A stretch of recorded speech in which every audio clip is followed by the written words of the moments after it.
Right guys, update. Let's see what we've got here. This will be today's video. It's going to be this Parilla. Let's zoom in, have a look at a Parilla badge, just in case anybody doesn't know what a Parilla badge is. Looks a bit like a Puma. I guess that's a greyhound, I'm guessing. It's a greyhound. Weirdly, it looks a bit like the logo for my tube bender. Have a look down here.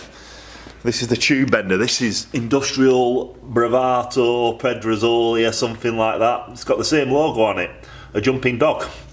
That is also, that wasn't my tube bender that I was showing you, but this is a Super Universal Bravelato.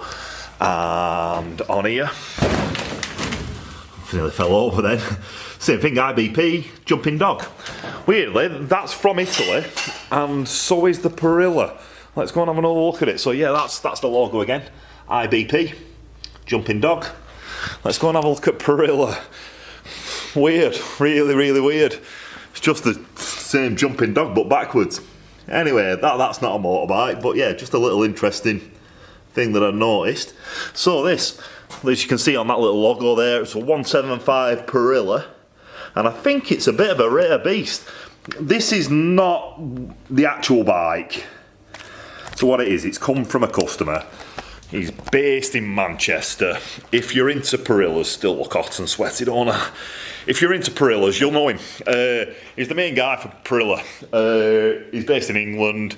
Everyone that's got a Parilla, into Parillas, knows him. He's called Mike. He's got a little Facebook page called motorparilla.com, something like that. So .co.uk, maybe. You'll be able to find that on Google or on Facebook. Yeah, he's the master. If you need to know anything about these bikes, speak to Mike. Mike knows all about it. So this bike, I think it's just been an engine he's got, plus some other bits, plus a frame, you know, a lot of spare bits lying around. And he wants it to look like this. Let me open my book. Where should I put that? The book keeps on trying to close itself. Right, one minute. We're on. Here we go. So that's what he wants it to look like, which is a 6-day trials bike, prototype. It says there, see prototype pick also, 175, I think that's its name, Regolarita, 1957. From looking at this, we think that the frame's different, engine's bob-on. I think we've got the right forks in it, right wheels. I think he's got the tank, he's taking it somewhere to get it repaired. Seat looks roughly right, mudguard's in the right place, headlights right, little guard. What I need to do is all these little things, widen frame rails to provide tyre clearance and mount a carrier, loop over guard. Oh yeah, just make this little grab rail at back. Then tab for stay, that's for your brake stay, swinging arm rather than frame. So you have a little tab on swinging arm. Then it's got this little bash guard that comes up here, 10mm rod he's saying, I think we're going to use 12. One of the customers, it's a joint thing this is, I think there's about 3 of them building it. Main guy Mike, I think it's his bike, but there's another guy up the road called Jonathan. He's sorting it all out because he's just up the road from me, so he's brought me the bike, and obviously I need to do pipe as tight as possible. So Jonathan come down yesterday. So I've got loads more pictures. Jonathan come down yesterday. He's had a look at my pipe. You'll have seen pipes on it. He's happy with it. So that's going to be today's job. Get that neatened up a bit more lined up because it's just loosely fitted. It's down there, down there. Get that more lined up. Get a collar put on it. Put some tacks on it. Get a bit closer. Have a think about a bracket. We're going to do a different bracket from what would be normally fitted. He's given me some sample pipes, he's given me some sample megaphones. One of them is made by Grandad, which is nice. One of the pipes is made by Grandad as well, so he's given me an original set. I'll spin camera around again. Let's spin it round. I need to just calm down when I'm doing these, so I try and talk really fast, and then I lose my breath. Mainly trying to fit it into 10 minutes, 15 minutes. So that one there, that's an original. That one there, we reckon Grandad's made it, because Grandad's been doing work for this guy, Mike, since like the 90s maybe. So we reckon that might be one that Grandad's made about 20 years ago, 30 years ago. There's 2 pipes to go with that. Over here somewhere. They're the pipes, so we've got some matching pipes. Got an original pipe, and one of Grandad's pipes, Sam bent jobby. If we go and have another look at the book, have a look at the prototype page. Prototype shows it fitted with one of them pipes, a standard pipe, off the shelf jobby. Not this sketch. Let's have a look at the sketch. So if you look at the sketch, that looks like a standard pipe round to here. Then they put a kick on the end. That looks like a standard megaphone, but they've tilted the end down. So I've replicated that megaphone there by whacking the end out. We sandbent a pipe that's roughly right, but he's put tight as possible. So we've got rid of that big arc. We've just gone, then swept it. Put a bit of a tighter bend out the top, then swept it down. If we have a look at some more photographs, that's not a prototype picture. That pipe's got a sweep on it. It's got the wrong silencer. So that must have been a full-blown prototype, that one. Prototype. It says there, one of Mike's notes. There's a better, oh no, there's a photograph of him sat outside factory on it. If you look there, look at that guy sat on it. Nice photograph. Well, that's your standard pipe with your standard megaphone. So we've already got one of them. So I've tried that on, we got that look. So what we need to do, is just do that, bend there, get that bit of the mega, or silencer, up to the top of there. It needs to skim across the bottom at shocker, which there is some better photographs of it. Not that one. Hardly any good photographs. He's given me a couple that you can use. So like that there, if you see that, it's got rake tight bend out at the top. And then as it comes down, it's crossing over this little points cover that's there. Then you can see the bend there. That goes up past the shocker, finishes somewhere in rear drum. So that's what we're aiming for. So I've done a load of looking at each one of these pictures that you can see down sides at bike, in front of bike. A lot of shine off that plastic there. These photographs at left hand side, just mainly just try and have a look at that bit of a guard that's here. But that's all we've got to work off. So have a look at that, have a look at bike. Let's I've got my thumb stuck in camera. Let's get this book out, let's take it down there and let's have another look at it. So yeah, what we're trying to do is just try and recreate something from past. There's probably some of these bikes out there. This could possibly still be some of that bike, I suppose. Like I say, the engine's right. We don't think the frame's right because it's never been modified, the frame. So we think we need to cut the back ends off there, and I think this is just a standard road frame, which is what you do when you're building a bike from factory. That is basically what you're doing. So some guy in drawing rooms come up with that, and he's used the standard parts, hasn't he? So the frame's still similar. It's still got this bend in here, which you've got in there. That's still the same frame. So they're using a factory produced frame to make it. The body of the megaphone's the same. They've probably got a load of them. I keep calling that megaphone, but it's a silencer. The body of the megaphone's the same as a standard road going bike. So they probably got them on shelf, and then they're just asking the guy, whoever makes them in factory, just to tilt the ends before he welds it in, just tilt it down. The same with pipes really, just follow the same pattern for pipes and just put a kick on end of it. But we know off some of them photographs there that pipe's cutting across this timing case here, not a timing case, points cover. That points cover there, it's cutting across it, which I have achieved there. It's just kissing it. And then on another photograph as well, you can see that you can't see the bottom of this with the pivot point for that brake. You can't see that as well, which they've kind of drawn on there. But that's just a sketch, so nothing on that's real. That's just an artist impression of what they want the bike to look like. This one shows it a bit closer. I'm going to have to sit down, my feet are hurting. Let me just move. That one shows it a little bit better. You can see it just kisses the bottom of that points cover. And then you can't see that pivot point on that brake lever at all. But then that pipe's got a lot more of a kick on it.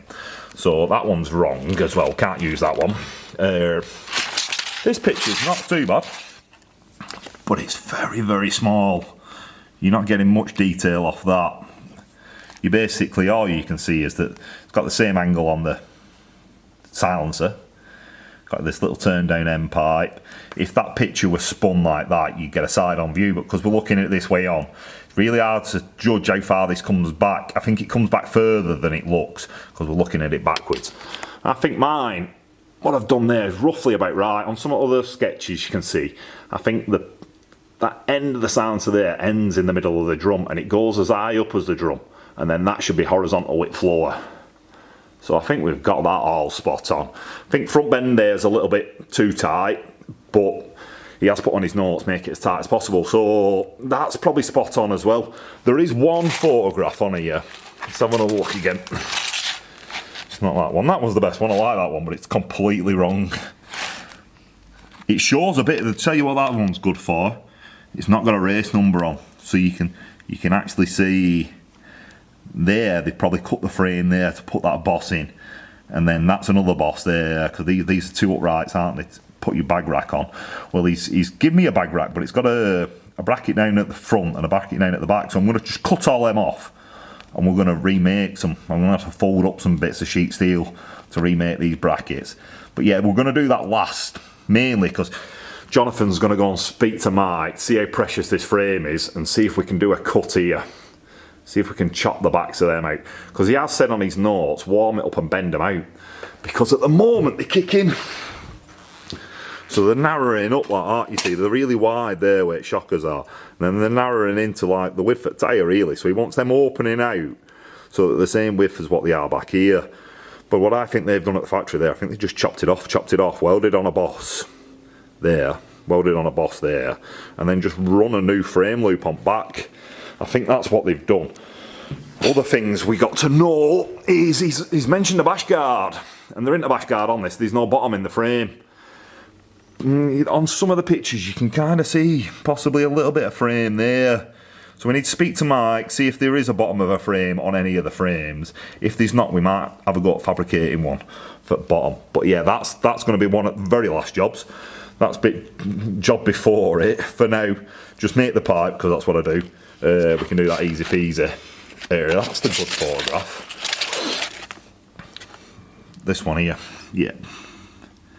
See, this gives you a good view of how far they've kicked that pipe out for one. They've dragged the pipe out a load. And that's mainly because when your footrest comes up here, it has an arc on it like that. So if you want it to go up to give you extra ground clearance, you have to pull it out. That's the only way you can do it. If you try pushing that in, it will just go down, down, down, down, down. Mainly because the foot peg blocks it from going in. So you can see it there, it's just kissing that timing bloody points cover again. And it's touching the bottom of the peg, which I have achieved again. So we've gone through all this with Jonathan. Jonathan's happy. That lever there slips behind the back of the pipe, does that brake lever, so that's good. That works. So it's a case now of trying to tack that pipe onto the nut, onto the flange at the front, and then make a collar for this, neaten it up because I've hammered all that rounded edge on, so I need to just double check that, give it a polish, make sure there's no lumps and bumps in it, weld a collar on, tack that in place while it is here now on the bike so we get it bob on horizontal. Then make a bracket for the back, and that's today's job. And once I've done that, we can start having a look at this weird bash guard, which is that bit of tube there. Do you see this bit of tube that's coming off? Goes round. Don't really know what it's for. It's a bit of a bash guard, but I bet it don't do much. And then this one on this upper side, bent completely different. But what it's doing, I don't actually think it's a bash guard. I think it might be like a support for foot pegs. It's fastened to end at foot pegs, and then comes round here. So it's helping probably clear some stones maybe, but also it's helping stop the end of that peg bending down, I think, when you're proper jumping on it. Who knows? Can't really know. One last interesting thing about this butt before I spin it round. Do you see that kid here? Weirdly, I think I've seen him before. And I think I've seen him for the same customer. Jonathan. It weren't on any of my YouTube videos, but he brought me a different bike, and it was a BMW, and he wanted it to look like a 76-day trials bike. It's probably the wrong year in it. Could be a 50s, because this is 57, this bike, so this is going to be like early 60s at the latest, I think. That lad, I swear I've seen him before. Maybe watching the BMWs, so maybe this is racing in Germany, maybe that's a young German lad, and he's just watching out races. I don't know, I need to try and find him again. But that is definitely that, so that's in Germany, and it looks like it's in Germany anyway. These logos look very German. Oh yeah, that's a little German flag behind it. So maybe this guy here is competing in Germany. And then that next photograph, nah, it's not even the same guy. So yeah, I don't know, but I've definitely seen this guy here before. He's either, I don't know, he could be a time traveller. Anyway, that's nearly 15 minutes up. I'll try and find that guy again, that lad. We're saying he could be famous. He could be like, you know, one of Factory's sons or something like that. So he could have turned into being a famous guy later on. Definitely seen him before. I'm going to hunt him down. Tomorrow we'll come back. We'll see that all finished off. Hopefully, I'll go and get my brazing gear out. I've not got much brass left, I don't think. I need to order some flux. I need to order some brazing rods. But hopefully we've got enough just to finish this off before we do some more. I'll get on internet, order some more of that stuff. Been another good day. That were, I don't know, it flew by, to be honest. Another 15 minutes gone. Not much else to say. I'm out of here. Yeah, that's all I can say. I'm out of here. Been another nice update. We'll just keep them short, sweet. In a bit.